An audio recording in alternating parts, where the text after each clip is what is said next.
Tons coming up on today's show. The final New York mayoral debate between Zohran Mamdani, Andrew Cuomo, and Curtis Sliwa. We go through it in detail. Plus, we discuss the latest on the government shutdown and that Senate Democrat from Maine, the candidate who has the Nazi tattoo. Well, now he's covered it up. Wait until you see the cover up of the tattoo. It's quite terrible. You know what isn't terrible? Daily Wire lifetime memberships. We had a feeling they would be popular. Well, it turns out having all access benefits for life with no renewals, that's something that pretty much everybody wants, apparently. So here are your options. You could buy one while they're still available, or you could win mine. That is right. I have my very own lifetime membership to give away, and I made it ridiculously easy to enter. Download the free Daily Wire Plus app in the App Store. Open it, tap follow under my picture. That's it. You are now entered. And who knows? I could be calling you to give you my personal lifetime membership. But before any of that happens, you actually do need to download the Daily Wire Plus app and follow me inside it right now in order to win. Well, last night was the second big New York mayoral debate. It involved, of course, the frontrunner Zohran Mamdani, the pro-Islamist, pro-jihadist, Marxist frontrunner who won the Democratic nomination, versus Andrew Cuomo, the former governor of New York who had to resign office after, getting a bunch of old people killed with his bad COVID policy and also grabbing ass, and he ran out of old people, and then he was ousted from office, which is why Kathy Hochul is now governor of New York. He's running for mayor as well. He lost the Democratic nomination to Mamdani and has been trailing him in the polls ever since, largely because there's a third candidate in the race, Curtis Sliwa, a radio host from New York, longtime New York kind of mainstay. He's the head of an organization called the Guardian Angels, which back in the 1970s and 1980s did a bunch of work where they'd walk around with sort of red berets on the subway, making the city safer for people who are living there by intimidating would-be criminals. And of course, he's become a pretty popular radio host, has been a big sort of iconic figure in New York's right-wing politics for half a century at this point. Well, the polls right now have Mamdani ahead, and it is unclear whether if Sliwa dropped out, the consolidated support between Cuomo and Sliwa would be enough to overcome Mamdani. What is amazing is Mamdani's base of support. According to a brand new poll out from the Patriot Polling Survey, Mamdani has 62% of the foreign-born vote in New York City. But for those who seem to believe that it makes no difference when you import a bunch of people to the United States who have different views of the United States, shall we say, than the sort of mainline, mainstream, average American view, yeah, it makes a very, very big difference. In New York City, 62% of the foreign-born vote is moving toward Mamdani, Cuomo at 24%, Sliwa at 12%. Among American-born New Yorkers, Cuomo leads at 40%. Mamdani has only 32%. Sliwa has 25%. So Mamdani's almost running in third among native-born New Yorkers, which says something about the importation of people, again, from places that do not share basic American values and are significantly warmer to Islamism and to Marxism. Now, this poll does show Mamdani at the top of the pack overall. He has 43% of the overall vote. Cuomo is at apparently 34% of that vote, and Sliwa at 19%. But if that were true, then that would mean that Sliwa dropping out would mean that Zohran Mamdani likely loses. It also appears that TikTok has been putting its thumb on the scale in favor of Zohran Mamdani. The amount of online manipulation that is now just a part of our daily culture is astonishing, truly astonishing. We saw it during BLM. We saw it during COVID. We've seen it most recently during the Israel-Hamas war, in which extraordinary amounts of propaganda were put out by foreign actors on TikTok and on X, deliberately designed to split the American body politic over that particular issue. And apparently now TikTok has been heavily promoting Zohran Mamdani. According to a brand new report from the New York Post, TikTok is allegedly putting its thumb on the scale to help Zohran Mamdani win the New York City mayoralty. According to a new report, the Chinese-owned app's algorithm is distorting the playing field in New York City's mayoral race by amplifying pro-Mamdani content while suppressing videos backing his opponent, Andrew Cuomo, according to a Tel Aviv-based tech insider who cited a key leaked document from the social media company. Early evidence points to algorithmic influence that may be shaping voter perception in the New York City elections, according to this tech insider, Yehonatan Dodelis. He wrote that in a Medium post published on Thursday. He noted TikTok's algorithm doesn't just determine which videos go viral, it's shaping what millions of people understand to be true about the world. And this, of course, has been true about TikTok for a very long time. It is not a shock that a Chinese-based app would prefer a Marxist Islamist as the mayor of New York. Okay, well, last night featured the second debate and the last debate before the election between Mamdani, Cuomo, and Sliwa. And it did not go amazing for Zohran Mamdani. It turns out that when questioned in any serious fashion about his views, dude has nothing. He's got that phony, smarmy, pasted-on smile that sends a chill up the spine of everyone who can identify basic authenticity, but seems to charm the pants off a bunch of wild left progressives who see Mamdani smiling and somehow think that's genuine. Cuomo and Sliwa went on the attack. According to the New York Post, the candidates sparred over President Trump, anti-Semitism, and Mamdani's anti-Israel stance, mayoral control over the city's public schools, and much more, with plenty of mudslinging. And it was, in fact, hot. It got it. Now, the reality is that on the debate stage, Sliwa was the best. There's no question that Curtis is the best person on the debate stage. The problem, of course, is that Curtis is a Republican. He's never going to break 25% of the vote, not for love or money. And he really should drop out. Now, this has been a major issue, at least for the last several weeks, where it's been clear the only way to beat Mamdani would be for there to be a consolidation of the vote. Curtis was asked about this by Sid Rosenberg, who's another host, sort of an iconic host in New York City. And Curtis basically melted down because Sid asked him, you know, you should really spend your time attacking Mamdani and you should get out of the race because you're not going to be the next New York mayor. And Curtis was having none of it. I have armed security guards now protecting my life and Nancy's life. I've been bribed by the billionaires to drop out of here. If anything happens to me or anything happens to my wife because of this frenzy that I hear constantly, coming from some of your colleagues here at WABC, it's on you guys and you gals. That my life is on the line here, Sid. My wife, Nancy, was never harmed anybody who only cares about people and animals is under threat now. Even when the Gottis and Gambinos put a hit on me, 5 hollow point bullets, I never had armed security. The frenzy that is coming out of people's mouths. I mean, again, that is not an excuse for why you're staying in the race, my dude. I mean, like, many of us have armed security at all times. Unfortunately, that is the nature of the beast right now. It is just an unfortunate point in American politics. There's a report yesterday that Barry Weiss, the new CBS News editor, has to have 6 armed security guards.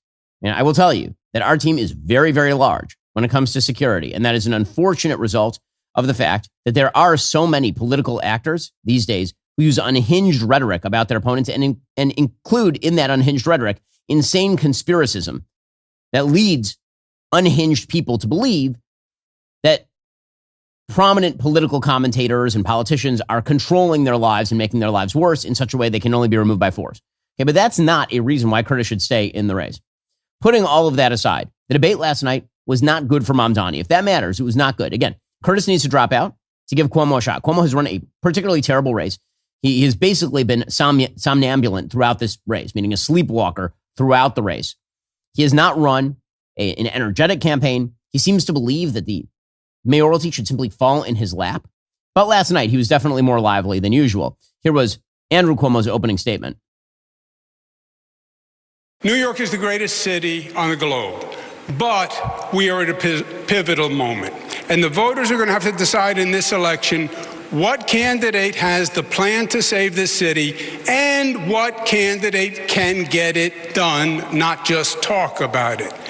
My main opponent has no new ideas. He has no new plan. It's Bill de Blasio rehash, and we know how that turned out. He's never run anything, managed anything. He's never had a real job. I will hire 5,000 new police, build 500,000 new units. I will cut taxes. I will grow jobs. And I will end this hate-mongering and division that is tearing this city apart, because that's not who we are as New Yorkers. You know I can make change. You know I can make government work. I've done it before. I'll be ready on day one. Now, again, not very good. I mean, like, yes, he's saying he's ready, but he can't even get through the statement without kind of stammering his way through the statement. It's not particularly, I'd say, exciting. Already coming up, more on the Mamdani debate. He did not do amazing. We'll see if it matters. First, there's a reason I'm proud to say Pure Talk is my wireless company, because they don't just talk the talk, they walk the walk, especially when it comes to supporting our veterans. This month, Pure Talk is choosing to support Canines for Warriors, an incredible organization that rescues and trains dogs, then pairs them with veterans struggling with PTSD. These are men and women who served with honor. When they come home, that brotherhood, that support network they had in the military, too often it disappears. Canines for Warriors steps up to fill that gap, giving these heroes purpose, companionship, and healing. That's exactly why Pure Talk, a veteran-led company, supports them. choose a wireless company who shares your values. And with talk, text, and plenty of 5G data for just $25 a month, you could also be saving an awful lot of money. I'm constantly using Pure Talk. Just like everybody else, my calls are very important to me, which means I want the best coverage network. I want it at the best price. Pure Talk makes all of that happen for me. It'll do the same for you. puretalk.com/Shapiro to make that switch today. Again, head on over to puretalk.com/Shapiro and switch to America's wireless company, Pure Talk. That's puretalk.com/Shapiro to get started. Also, your ambition just met its match with Robinhood. You push yourself in everything you do, constantly scanning headlines for insights, always keeping an eye on the market. Robinhood puts you in control of your money. Trade stocks and ETFs, options, futures, crypto, all on one platform. You can now build and execute your own trades from a desktop with Robinhood Legends advanced tools, or take advantage of the new Robinhood strategies with a tailored portfolio managed by a team of experts. You expect more from yourself, expect more from your money. Get started today at Robinhood.com/yourmoney. Again, that's Robinhood.com/yourmoney. Your money, your move. All investments involve risk, including loss of principal. Options, futures, and crypto trading carry significant risk and may not suit all investors. Securities offered through Robinhood Financial, LLC, member SIPC. Futures trading is offered by Robinhood Derivatives, LLC, and not SPIC or FDIC protected. Crypto offered through Robinhood Crypto, LLC, NMLS ID 1702840, not FDIC or SIPC protected. Portfolio management offered by Robinhood Strategies, an SEC registered advisor. Curtis Sliwa's opening remarks were better than Cuomo's, for sure. Here was Curtis. It's us versus them. It's us versus the insiders and the billionaires. It's us versus Cuomo. It's us versus Zohran. This is a campaign not about power. This is a campaign about you, the people. And I know many of you hardworking New Yorkers, you tell me you've been pushed aside, you've been silenced. These are the people that have all the money, all the connections. They've made their backroom deals, but we have something more important. We have you, the people. And we're not going to be silenced anymore. We're going to fight. Tonight, I want you to look at the content of my policies, to know that I've served this city for more than 50 years, the city that I love. And I'm going to share with you my vision to make New York City safer again, to make New York City more affordable again, and where everybody once again can live the American dream.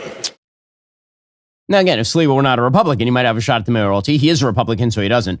Zohran Mamdani, all he could talk about. Zohran Mamdani has a couple of shticks. Again, I cannot even deal with the smile. I can't.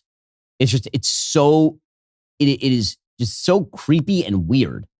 Like the fakeness, the inauthenticity of this phony human being is sinister. I mean, it's like a sinister inauthenticity for Zohran Mamdani. No normal human being smiles this much. It is not a natural thing for humans to do. Okay, like I know a lot of smiley people. Zohran Mamdani, like you've got to be kidding me. You've got to be kidding me. But the things that he campaigns on are, he just says affordability and the future a lot. And what does he mean by affordability? He means that he is going to promise a bunch of things he can't actually fulfill because he doesn't have the ability to raise state taxes, as the Wall Street Journal points out.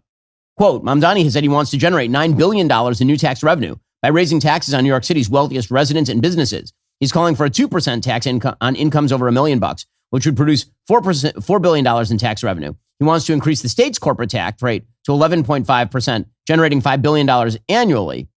There's only one problem. He doesn't actually control the state legislature. Right? He is a mayor if he wins, not the speaker and not the governor.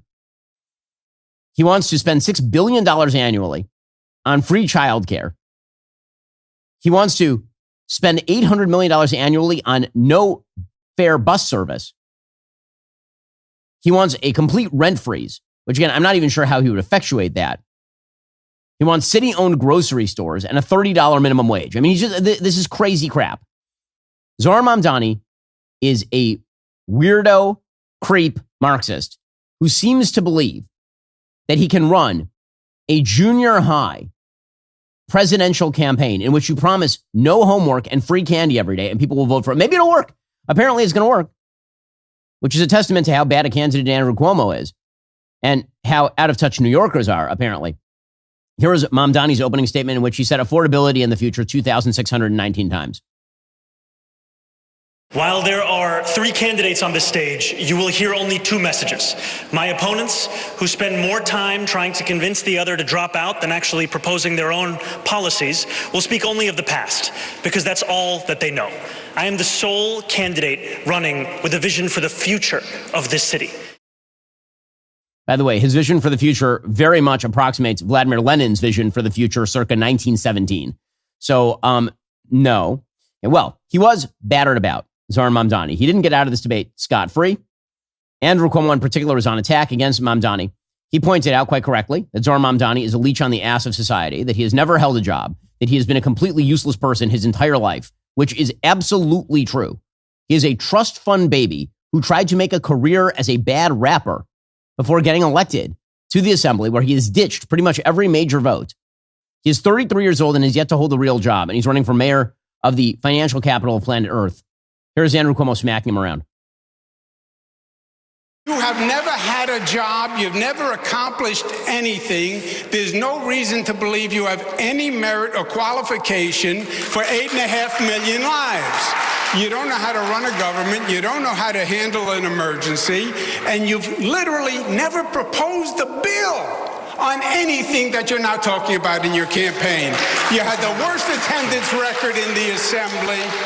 And you gave yourselves the highest raise in the United States of America. You went from $110,000 to $140,000, and then you never showed up for work, and you missed 80% of the votes. Shame on you. Yeah, well, I mean, all of that is true, and Mamdani is trying to smile his way through it. Cuomo also slammed Mamdani on his anti-Semitism, which is clear and obvious to anybody who's been watching this race for more than 2 seconds. Mamdani has globalized the Intifada shtick, his unwillingness to say that Hamas should disarm, his statements that he will arrest the sitting prime minister of the state of Israel, despite the fact he has no authority to do so, the fact that in his past he has made excuses for the Holy Land Five, people who were literally linked by law enforcement to terrorism and are in jail for those links, the fact that Zohran Mamdani has campaigned alongside and taken pictures alongside people involved as unindicted co-conspirators in the 1993 World Trade Center bombing. Like, that's just the beginning of the list of his pro-jihadism. Mamdani. And here is Andrew Cuomo smacking him over it. You know, not everything is a TikTok video. You're the savior of the Jewish people. You won't denounce, globalize the Intifada, which means kill Jews. There's unprecedented fear in New York. It was not several rabbis, Errol. It was 650 rabbis who signed the letter, not several. Okay, and he then went on to go after Mamdani over LGBTQ issues, because one of the weird things about Mamdani is that Mamdani is the scavenger coalition all in one human. I talk in my book Lions and Scavengers about the scavenger coalition, which would be the leeches, the lechers, and the barbarians. He's trying to appeal to all three. He really is more in the barbarian line, meaning he is somebody who is not originally from the United States, who does not believe in the basic ideals of the United States, but is using the free speech and freedom of thought and free politics in the United States to make his way to destroy the civilization from the inside. That's what Zohran Mamdani is. Okay, but Zohran Mamdani, of course, holds a lot in common with the jihadis, as we just mentioned. Zohran Mamdani holds an enormous amount in common with the Marxists. He is, in fact, a democratic socialist. He's called himself this. He is a Marxist who does not believe in capitalism, so he's a leech. And he's made common cause with the lechers, meaning radical LGBTQ activists. Now, the problem is that you can't hold all three of those things in one person. You can have a movement that contains voters from all three of those things. That's his movement. But he's tried to be all of those things. How can you be a pro-Islamist and also a pro-LGBTQ plus minus divided by sign human? And this is the point that Andrew Cuomo is making. At the same time, you're trying to appeal to LGBTQ plus divided by sign voters. You are posing in pictures alongside people who would literally kill those people. You take a picture with Rebecca Kadaga, Deputy Prime Minister of Uganda. You take a picture with your father. You're smiling. He's smiling. She's known as Rebecca Gay Killer Kadaga.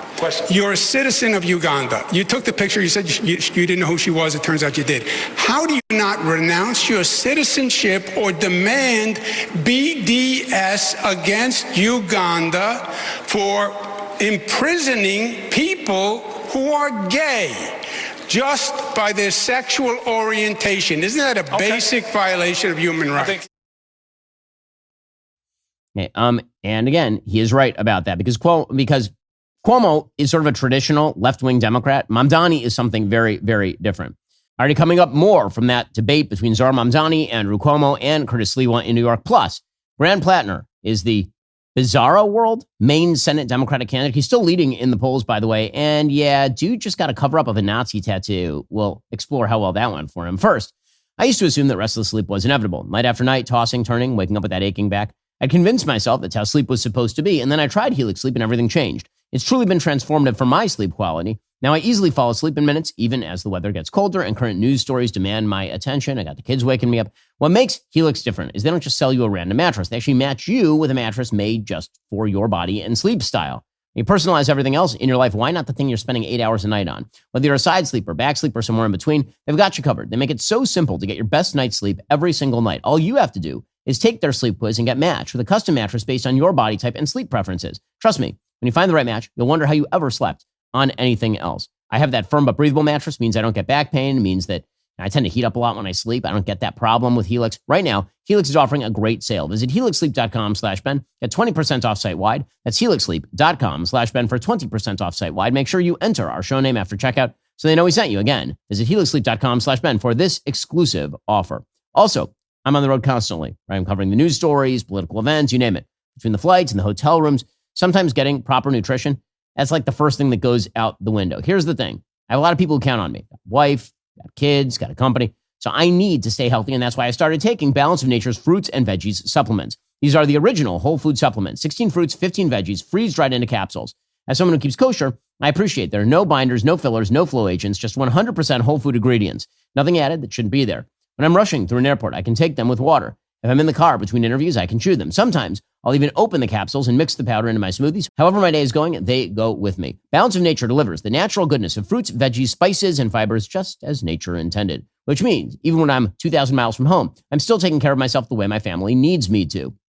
It's very convenient. You pop it right in the protein smoothie the way I do. You can take it chewable. You can swallow it. Like there's plenty of ways to get the nutrients you need with Balance of Nature. Head on over to balanceofnature.com. Get a free fiber and spice supplement plus 35% off your first set as a new preferred customer by using discount code Shapiro. Cuomo also went out of his way to slam Mamdani on his economic proposals, which are totally crazy.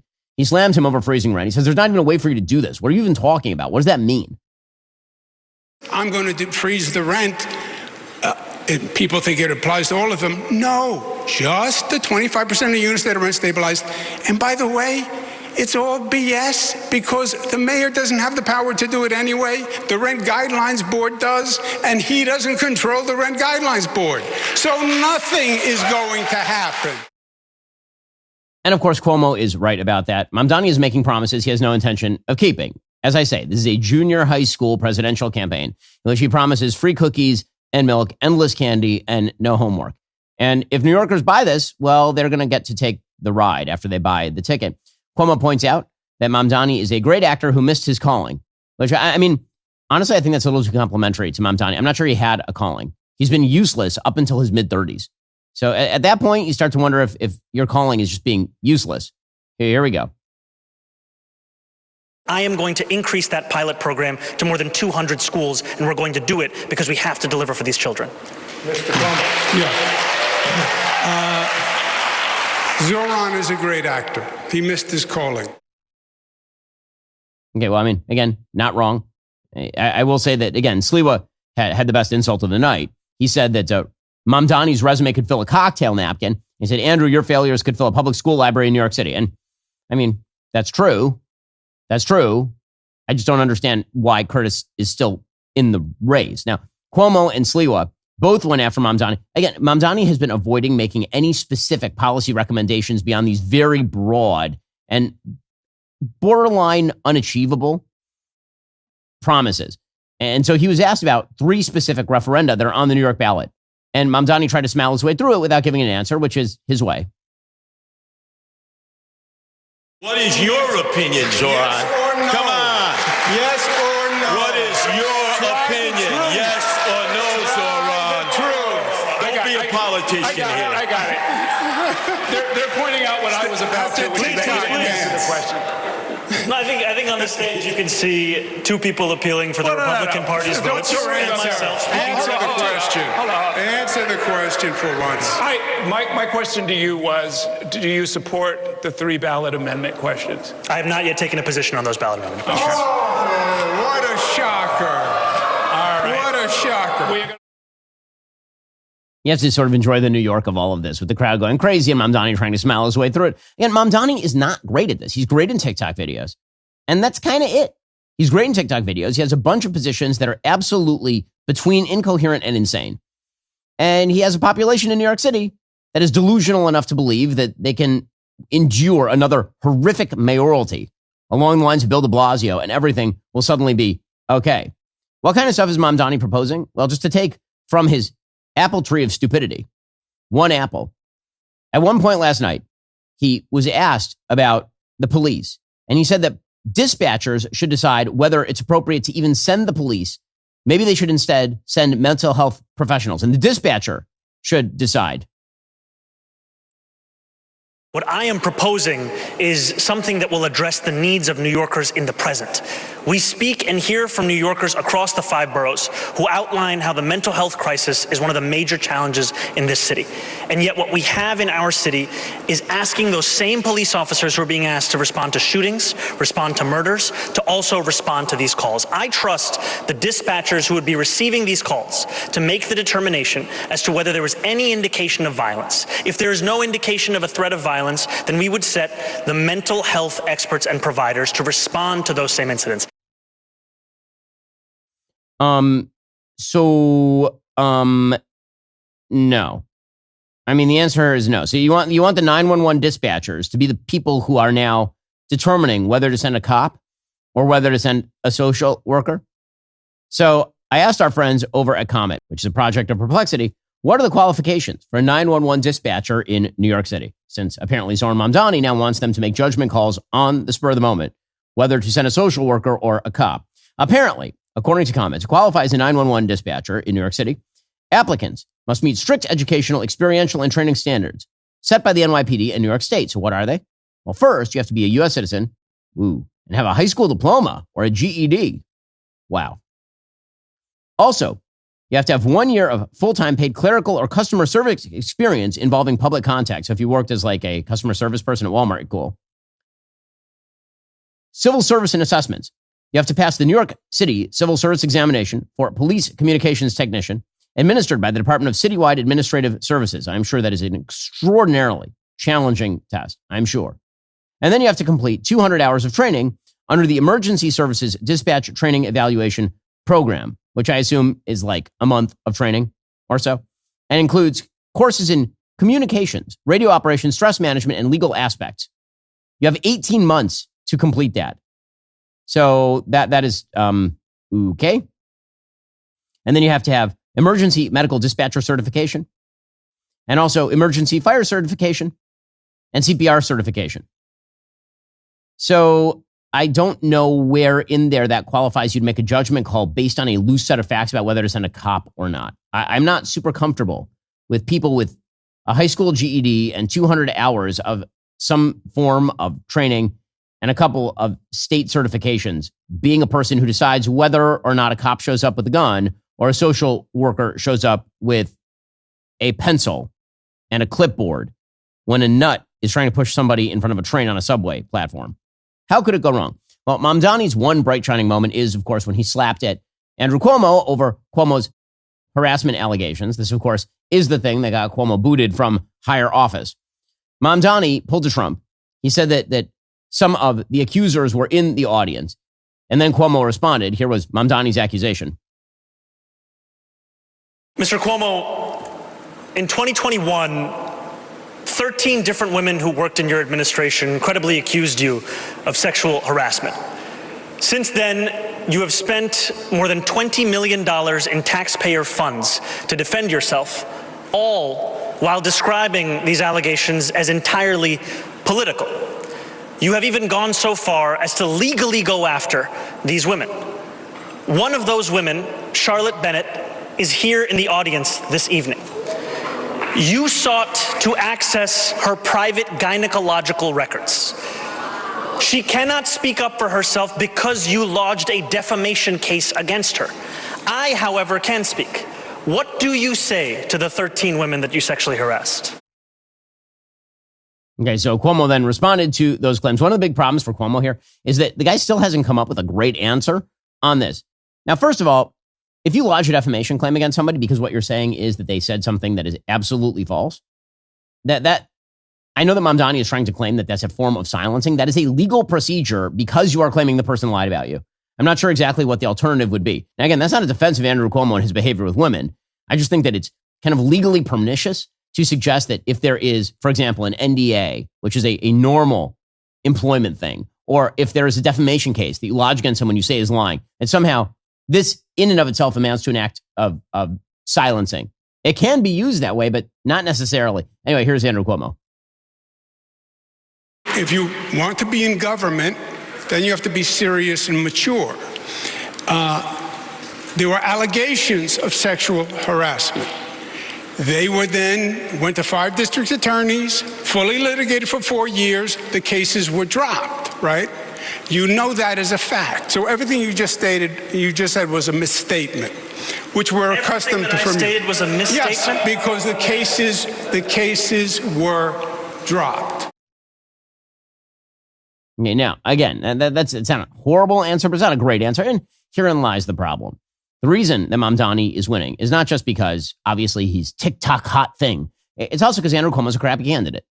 Andrew Cuomo has never been a wonderful candidate in the state of New York. And he's run a really lackluster race. If Mamdani ends up as the actual mayor of New York, yes, part of the blame goes to Curtis for not dropping out of the race, but a huge part of the blame goes to Andrew Cuomo, who should have been able to defeat Zohran Mamdani in a Democratic primary. Bottom line here is this. If you want an honest assessment of where New Yorkers stand, Curtis should drop out of the race. I've said it 10 times. I'll say it again. He should drop out of the race. He does not have a path to victory. About 1/5 of New York City residents who are eligible for the election are registered Republicans. Most of the rest are registered Democrats. If Sliwa continues to pick off 15, 20% of the vote, there is no shot for Cuomo. Cuomo, he's a bad candidate. But if you are hopeful at all for the future of New York, Zohran Mamdani as mayor is a bad idea. Now, again, I'm of divided mind about this because, to my mind, I still have the H.L. Mencken phraseology. And that is that democracy is the theory that people get what they vote for good and hard. And so if New Yorkers really, really want Zohran Mamdani, they can have him. And then the prices in Palm Beach will go up. But as somebody who would actually like to see New York not become even more of a bleep hole than it has become recently, I'm obviously rooting very hard for the defeat of this Marxist Islamist as mayor of New York. It says an awful lot about the state of the country, the state of Gen X and millennials, that this is even a close race. And that Mamdani certainly is likely to win, which is wild. Already coming up, we have the Senate Majority Leader. We have the EPA Administrator. Plus, our own White House reporter, Margaret Olohan, stops by to talk about this White House reconstruction project. First, folks, the response has been huge. I did a signing on All Access Live with some of you a little bit earlier this week. Since then, Lions and Scavengers have been flying off the shelves faster than we can even restock the book. And get this, it is a New York Times bestseller. It's not just another book. It's a very, very important book. It's a rallying cry against the cultural rot poisoning our society. Lions and Scavengers tells the truth that people refuse to confront. With the holidays right around the corner, it makes a perfect gift for the real lions in your life, the people who still believe in courage, strength, and truth. You need to move fast. The signed copies are disappearing very quickly. Go to dailywire.com/shop right now. Grab your signed copy of the New York Times bestseller, Lions and Scavengers, before they're gone for good. Again, that's dailywire.com/shop. Meanwhile, the Democratic Party has its continued struggles with people who seem pretty warm toward both the sort of new Nazism and Hamas, and also sometimes, I guess, the old Nazism. Graham Platner continues to be a controversial figure. He, of course, is Bernie Sanders' endorsed candidate in that Maine Senate race. And he got caught on tape. He actually released the tape because he knew it was going to break. He was caught on tape shirtless at a wedding a few years back. And the problem with that is not that he's shirtless at a wedding, although, just as a general rule, dudes, keep your shirts on at weddings. But particularly keep your shirt on at a wedding if you have a giant death's head tattoo, like a Nazi death's head tattoo. And for those who don't believe that that's what that is, I'm just going to point out that if you watch Schindler's List, okay, Ralph Fiennes' character literally wears it on his collar as a member of the SS. This is not like an obscure symbol here. So now Graham Platner is trying to buy it back. He says, no, I never knew that. I didn't know it was a Nazi thing. I just thought it was like a cool pirate thing or something. And now he says that he is going to have, he had a tattoo redesign This, by the way, is not like a tiny tattoo. There's a very large tattoo on his chest. He had a tattoo redesign. The only thing worse than the media cover-up is the actual tattoo redesign, which is horrendous. I don't know who his tattoo artist is. Apparently, they just got released from Rikers, and they were using needle and ink that they swirled up in a toilet or something. Like, I don't know who the tattoo artist here was. Let's just say not very good. And also, nobody needed to see Graham Platner shirtless. My God. So he went for the fat, pregnant wolf cockroach. That's what he went for there. That's not ideal. This person's judgment. I think we've seen enough of Graham Platner's chest and nipple there. I think we can move on with our lives. But this is the person who you want to be the next senator from Maine. Idiocracy is here, folks. Idiocracy is real. Mike Judge's movie was a documentary.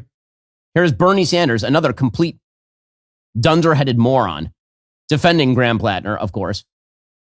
You said yesterday you are still supporting him. Why? I am not overly impressed by a squad of media running around saying, what do you think about the tattoo on Graham Platner's chest? He went into a dark period in his life. I suspect that Graham Platner is not the only American to have gone through a dark period. But what he did was he expressed his darkness on the internet. Probably not a brilliant thing to do. All right. And I think as a nation, especially given the fact that we have a president who is convicted of 34 felonies, maybe we have to do a little bit of forgiveness. Oh, my God. Really, Bernie? Really? You? Seriously? Well, I guess that the Red-Brown Alliance rides in tandem as per the usual arrangement. Meanwhile, the government shutdown continues apace. Doesn't seem like it's going to end anytime soon. Democrats seem to think that this is a winning issue for them, despite the polling that doesn't demonstrate that in any way, shape, or form. Hakeem Jeffries, the House Minority Leader, he is trying to blame this on President Trump, which is wild because literally Trump's position is, what if we just keep funding the government at the current rates we are funding the government? Here's Hakeem Jeffries. I love that Democrats are now saying that we have to save healthcare. Wait, why is it in danger? Why is it in danger? I thought that Obamacare saved healthcare. I was alive for Obamacare. I remember it because I'm more than like 13 years old. So I remember when Obamacare became a thing. So so why didn't it save healthcare? Why aren't we done already? Wait, are you saying Obamacare has been generally a fail? Anyway, Hakeem Jeffries says we have to save Obamacare by shutting down the government.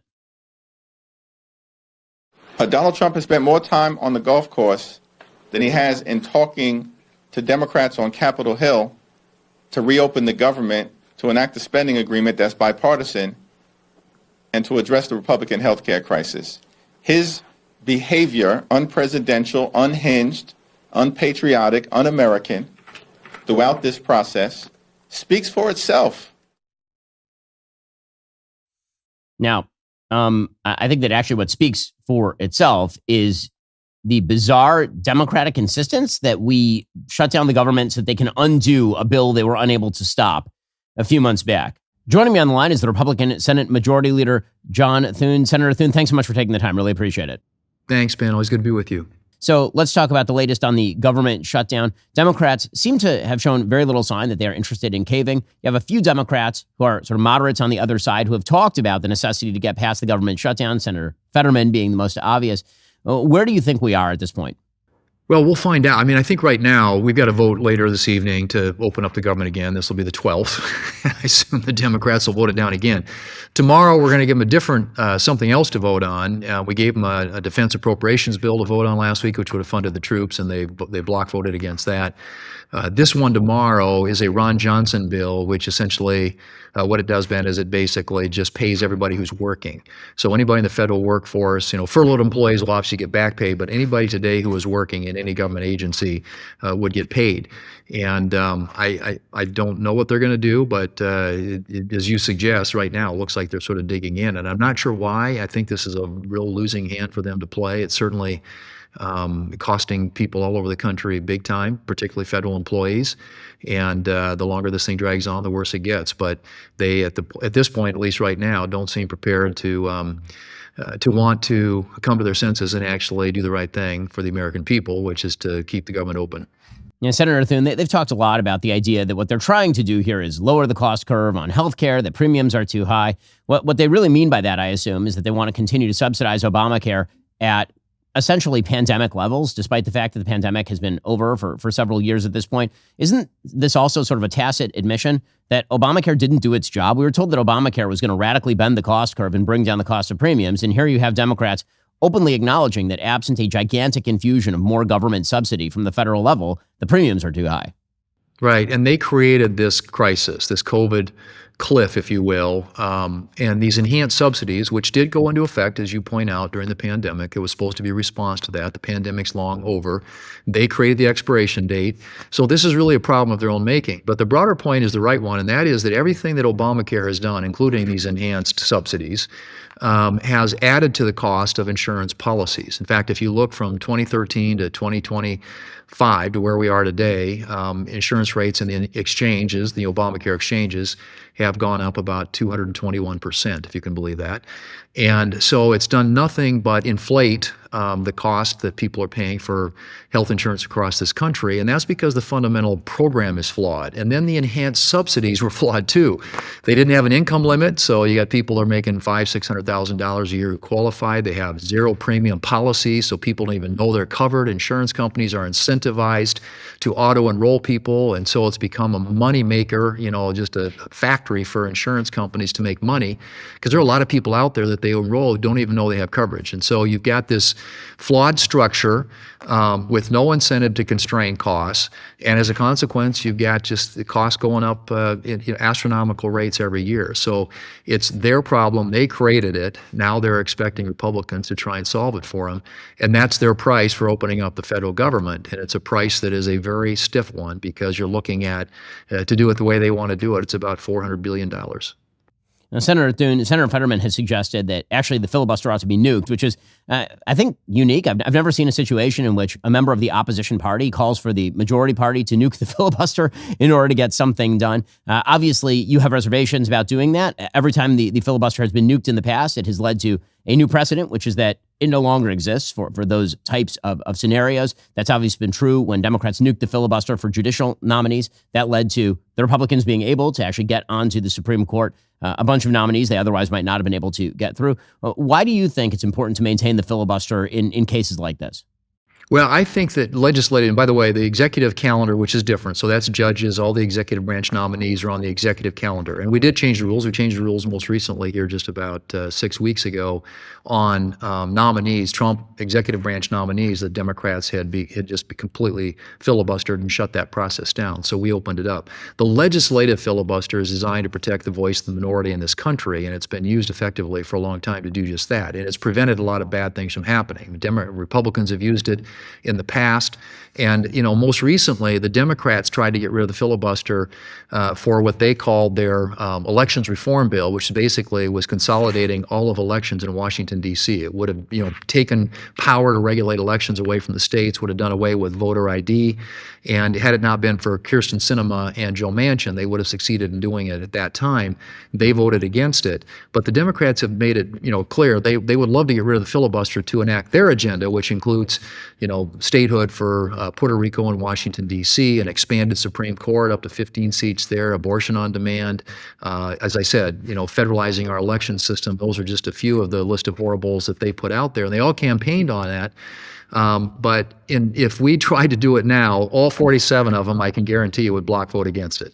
So it's situational for them. It's all about political power. And, now that they are on the outside, they're going to use this to their advantage. I just think that we ought to be able to do this the old-fashioned way, and that is open up the government by just having 5 more Democrats vote with us.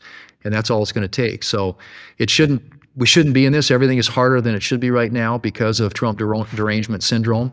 But I still think at some point there are going to be some rank and file Democrats who break with their leadership and do the right thing for the country, and that is open up the government. Senator, one of the other things is that you've been busy actually getting President Trump's nominees through. There was a lot of heartburn about the inability to get nominees through. You have been getting an enormous number of executive branch nominees through, judicial nominees you've been getting through. Well, can you give us an update on the nomination schedule, what's been going on there? Right. We cleared the backlog. The Democrats had completely shut it down. I mean, we were forced to be here. We've been here more days, more hours, cast more votes than any Senate in history, at least in the last 40 years, as a result of the Democrats' obstruction. And so we did make a change in the rules that enables us to start processing some of the executive branch nominations in batches, and that's enabled us to catch up. So, but there are more coming. And on the judiciary side, we're doing some this week. We're going to do a circuit court at the end of the week. Now we're doing district court judges. We had about 50 of those that were in the backlog, and we still have to do those the old-fashioned way. We can't do those in batches. But as you know, the judiciary is an enormously important part of what we do here, and we want to make sure that we are filling those positions with people who are constitutionalists, who understand that the role of a judge is not to write the laws, but to interpret and apply them. And so those are the kinds of judges that we're looking for, and it's going to be really important for us to continue to fill the judiciary and the executive branch, President Trump's nominees to the executive branch, to be able to implement the agenda that he ran on and that the American people voted for.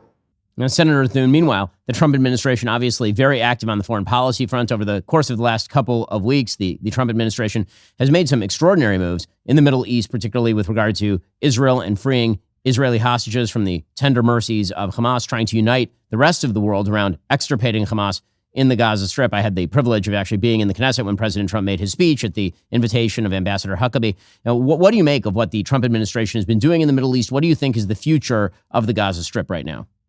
Right. Well, and I saw some of your coverage from over there, which I thought was great, Ben, and I just think that it is remarkable what the president has accomplished here and what his team has accomplished, and it builds on the success of the Abraham Accords. Obviously, we're far from, being in a state where we can declare total victory because Hamas is still active, and in my view, they need to be completely obliterated or at least disarmed so that they are not a factor in governing the Gaza Strip. So there's still work to be done, but the way in which this administration has worked with the Israelis, with our Arab allies in the region, to bring about an outcome that I think nobody thought achievable just a few weeks ago, and that is getting these hostages released.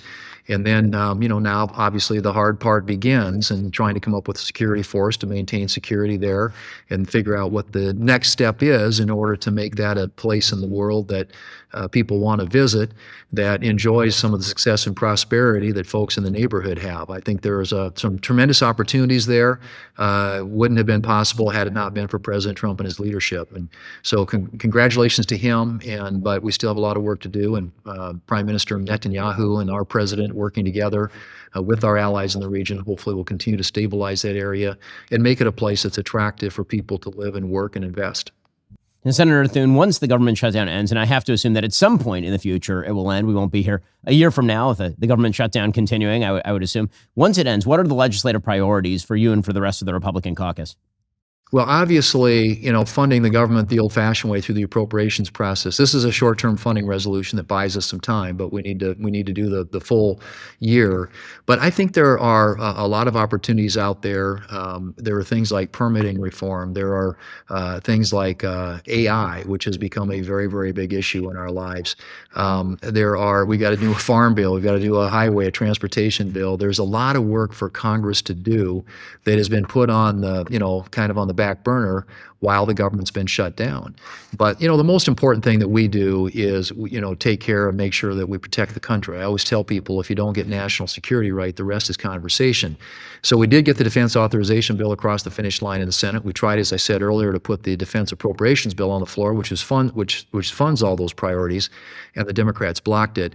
But taking care of America's national security interests in what is a very dangerous world is going to continue to be a big priority for us. And then, like I said, there are lots of other legislative priorities that I think, and there are some areas where we can work together. There's some things that we can do in a bipartisan way with Democrats, but we've got to get past this government shutdown and the Democrats holding the federal employees hostage, basically, if you will, to try and get a bunch of unrelated policy things that they want to get done. And I said I'm perfectly happy to have the conversation and talk with them about some of those things, but we can't do that while the government's being held hostage.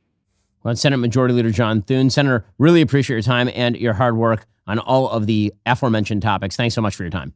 Good to be with you. Thanks, Ben. Talk to you soon.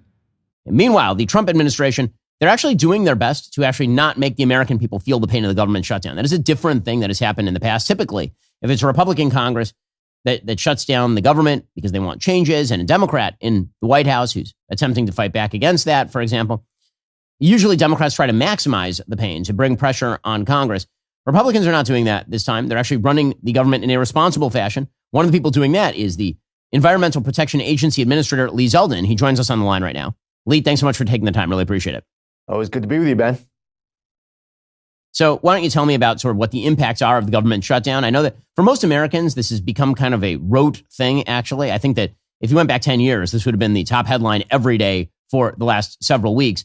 Now, because we've gone through it a few times, I think most Americans just figure it'll eventually peter out, but it is having real impacts. What are those impacts? How are you seeing it? Well, one, as you saw with Congresswoman Clark over the course of these last couple days, talking about how they acknowledge congressional Democrats that this is causing American families to suffer. And she refers to it as leverage that needs to be used in this negotiation.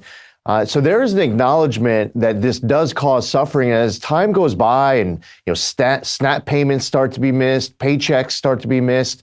I think more Americans will be feeling it in the days and the weeks to come. The other thing, too, is that this is a shutdown where the Republicans keep voting to have the government open, and it's the Democrats voting no. I think if it was reversed, some of these outlets like New York Times, it might be, above the fold front page every single day that the Democrats are having votes to have the government open, and the Republicans would be voting no. So I think that if the shoe was on the other foot, we'd see different media coverage. For us here at the EPA, we operate off of a lot of carryover funding. It's not necessarily a fiscal year that ends on September 30th. We have funding that's multiple years. We had a furlough that kicked in a little over 4,000 people this past Monday. As we move forward in coming weeks, that will go up. If we had a total lapse of funding, that would be about an 89% furlough here at the agency. And the more you furlough this agency, the more that we are unable to fulfill our statutory obligations and work to implement the people's agenda of ensuring clean air, land, and water for all Americans, which gets to our core mission. Administrator Zeldin, one of the things that the Trump administration has done differently during this government shutdown than the Obama administration did during government shutdowns that happened under their watch, the Obama administration really attempted to maximize pain. And I'm old enough to remember when they attempted, for example, to shut down open-air World War II memorials and not let anybody into national parks and all the rest of it. You and the Trump administration, by contrast, have been attempting to minimize the impact on Americans' lives. You have a contingency plan for a shutdown that still allows your agency to continue functioning even under these circumstances. Yeah, that's such a great point, Ben. We're trying to mitigate the impact of the shutdown as much as possible. When I said that we just had this furlough kick in of about 4,000 employees, this isn't something that we enthusiastically did on October 1st. We prevented it as long as we possibly could, as long as there was funding that was available. A total lapse of funding, as I pointed out, would be an 89% reduction in the services that we provide. I mean, listen, we could attempt to do that right now, but we're trying to mitigate the damage of the shutdown on the American people. That's an example of one agency looking to do its part. We're hearing the same thing from other agencies trying to accomplish the same. We want to mitigate impacts as much as we can and hope that congressional Democrats decide to vote yes on what is a clean CR. This is not something that is, filled with a partisan wish list of conservatives. This is just a funding bill to keep the government open.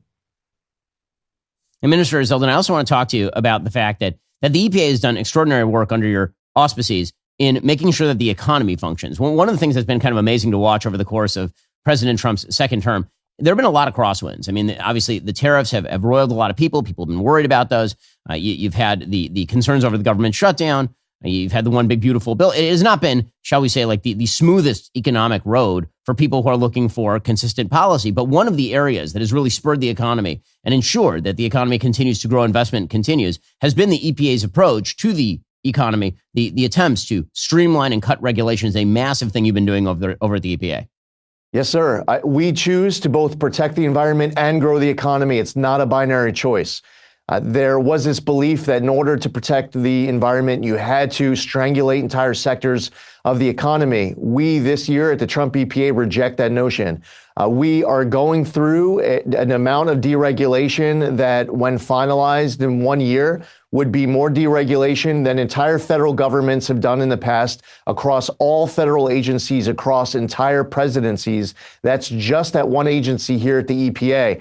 One proposal alone, a proposed rescission of the 2009 Obama endangerment finding, if finalized, would be the largest act of deregulation in the history of the United States. We are not just imposing our will on the American public and saying this is what we believe to be right. This is our final decision and we implement it. We have a proposal that goes out to the public. There's a public comment period. We respond to those comments and then we meet our final decision. Ben, you're somebody who follows Supreme Court decisions. You're well read in our law and our Constitution.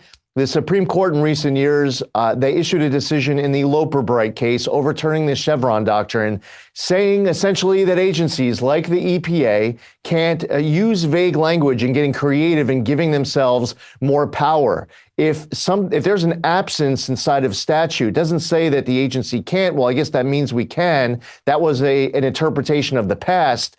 Now that the Chevron doctrine is overturned, we at the EPA will follow the plain language of the law. We will follow the law, and we will not take creative liberty in giving ourselves more power because of it. That was one of the ironies, by the way, of this No Kings protest that just took place. The president's directive to me at the agency is that every single day we should be reducing our powers, that we should be empowering states, empowering the people to be in charge of their own lives and to help the economy flourish. One other quick point I wanted to mention, we've gone through substantial efficiencies over the course of this year to save tax dollars. The annual operating budget of EPA is about $10 billion.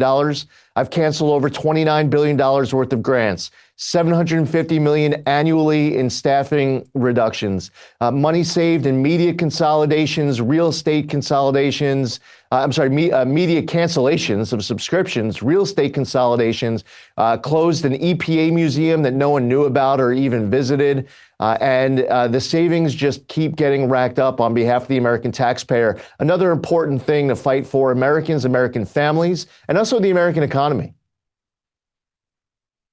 Well, that is EPA Administrator Lee Zeldin. Lee, thanks so much for your hard work, and thanks for joining us on the show. Really appreciate the time. Thanks, Ben. Meanwhile, Democrats are complaining ad nauseum about the White House redesign. Politico's coverage is typically over the top. Quote, "It's your house, and he's destroying it. Trump demolishes White House East Wing." I'm just telling you, I've been to the East Wing. It's not iconic. It's a bunch of office spaces. It is not the West Wing. It's not what the Oval is. It's not literally none of the rooms that you care about are in the East Wing of the White House. Let me just tell you that, because I've been there. In fact, in order to get into the East Wing of the White House, they usually have to set up these giant tents outside if it's raining or snowing or something. And then the room where they hold these sort of events with foreign dignitaries hold like 200 people. It's tiny. These are tiny rooms. Putting in a ballroom is not only not a bad idea, it's quite a good idea. And yet Democrats are freaking out over it.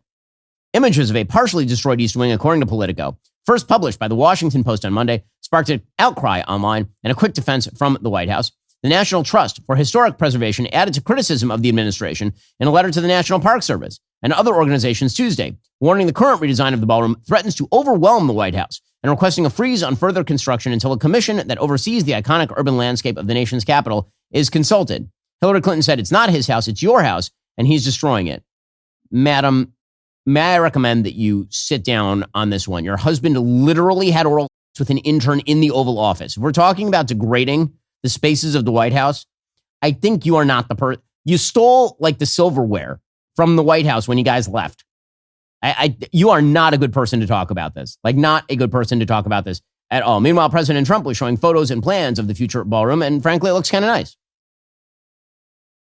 Nobody's actually seen anything quite like it. I think it'll be one of the great ballrooms anywhere in the world. It's about $300 million. It's set to do many, many things, including meetings of foreign leaders, including the honoring of foreign leaders. You can see this. This is a plan. If it's got tables so that you honor a foreign leader, we have a proper space. Right now, we have a space that with tables holds about 79 people.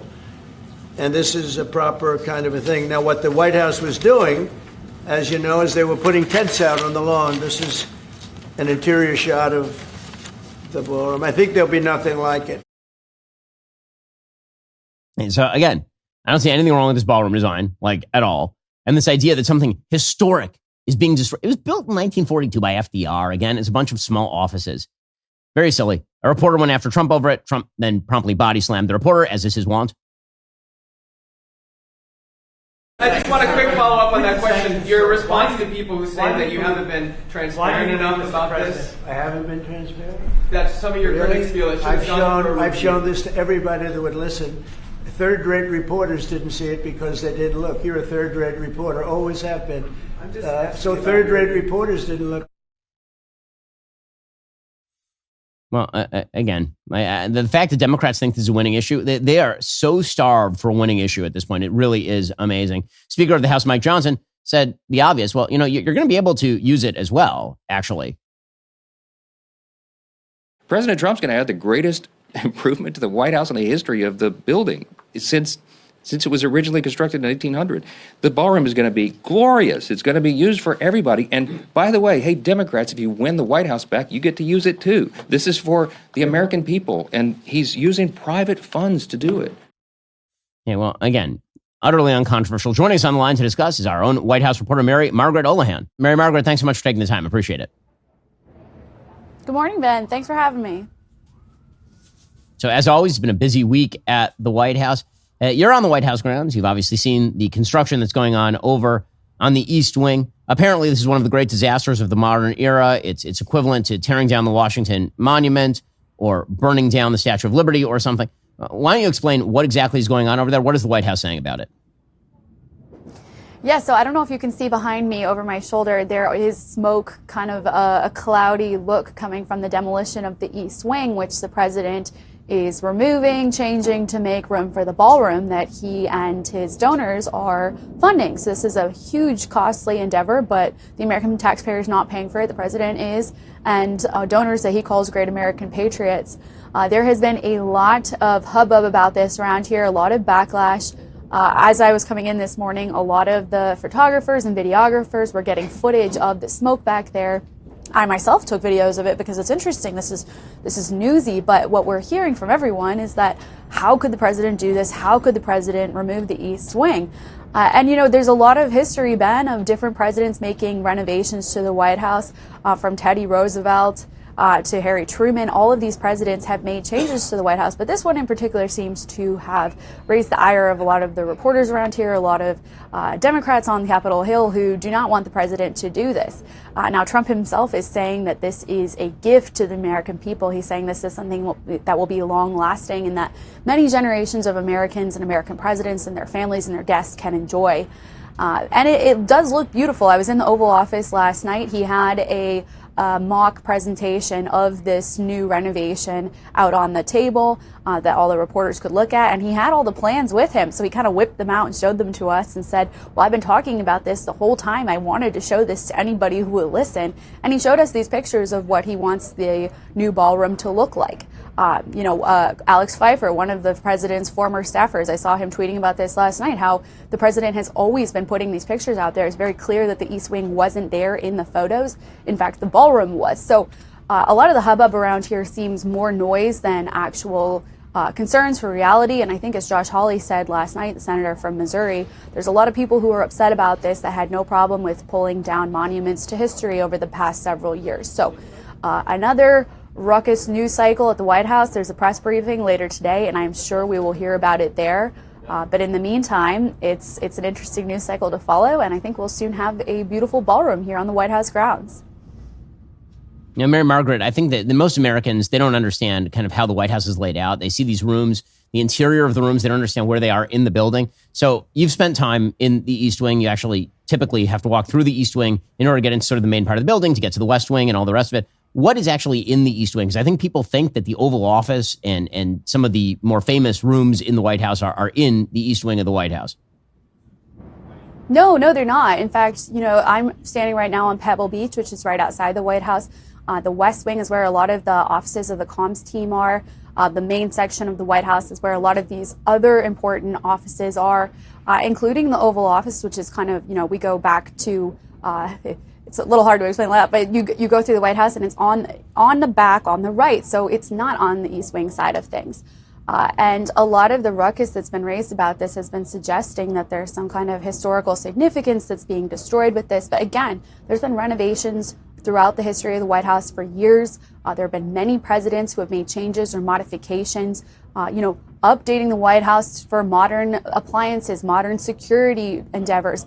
I mean, one thing that I found really interesting about the ballroom is that the president said it's going to have I believe, a steel-proof ceiling. So a lot of different security measures that are being put in that he said the Army and the military is involved with. So it's really interesting on many levels. One thing that I find really interesting is that the man who is designing the ballroom is actually someone that I know, that I've spent some time with, James McCreary, who's an architect. He's a Catholic architect. He's built some really beautiful churches around the country. So I think that's, if anything, very encouraging to know that we have a traditional classical architecturist who is taking this plan into his hands and making a beautiful historic ballroom. And I, for one, hope that, if there is a White House Christmas party for the media this year, it would be really cool if it was in there, and I would love to see it. So, Mary Margaret, obviously a lot of drama also over the course of the last weekend over this No Kings protest movement. Some 7 million people apparently showed up to these protests around the country. What has been the mood in the White House about all of that? Yeah, this is interesting because on the one hand, these No Kings protests were largely full of, I would say, elderly Americans who are very left-leaning Democrats protesting things that they did not really understand. So, for example, our colleagues Amber, Joe, and Brecca did a phenomenal job this weekend covering the No Kings protests in D.C. And they asked people, why are you protesting No Kings if President Trump is not a king? And it was a really great video, and if anyone hasn't seen it, you should check it out.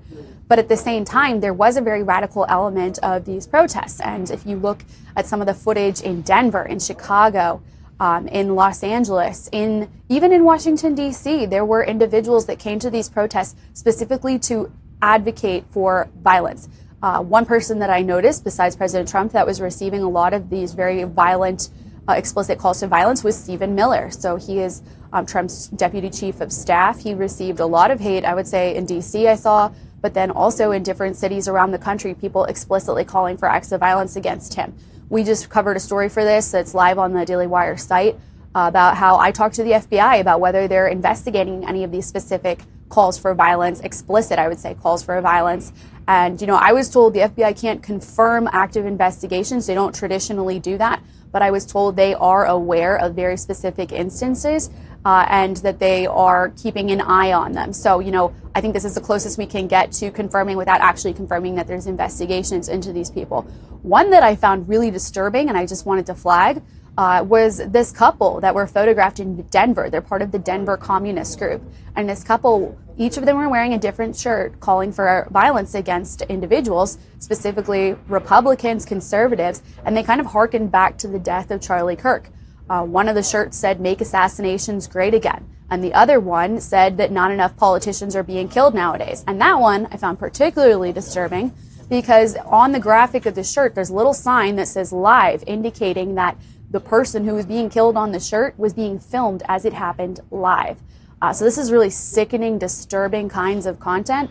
And I think that, our story is evidence that the FBI is looking into this. DHS may also be looking into this, and we're trying to get more answers from them on who exactly they're examining and when those people will be arrested or, at least investigated at the bare minimum. Well, that's Mary Margaret Olohan. She's our White House press correspondent. Mary Margaret, really appreciate your time. Thanks so much for the insight as always. Thanks, Ben. Alrighty, folks, the show is continuing for our members right now. We'll get to President Trump blowing more ships out of the water, drug boats coming from Venezuela. Plus, President Trump has now canceled a planned meeting between Russia and Ukraine. Remember, in order to watch, you have to be a member. If you're not a member, become a member. Use code Shapiro. Check out for 2 months free on all annual plans. Click that link in the description and join us. Matt, say something that'll get us canceled. If you really want me to. Friendly Fire is back. Should we ever do this again? No. No safe zones. Do not unify around your crazies. I don't want your olive branch. Screw you. It's absolutely despicable. Nothing off limits. You will get to sound off on whether or not black people are disabled, as the Supreme Court reliably informed me. Huge announcements. Brand new, massive, incredible series, The Pendragon Cycle. Ambitious and big and beautiful. And this is the thing that sets us apart. More revelations on the way. I just want to make one more point here, and then you can say whatever you want. I'm not going to play that game with you. What makes you a conservative? No, I don't think that's right. Well, I mean, hold on. Let's just take. I just want to say I agree with that. I totally disagree with it. I have to say that. Friendly Fire, October 29th, 7 p.m. Eastern. The friendly fire should stop across the board. And you mean the show, there not are, just the. Yeah, I think that the show.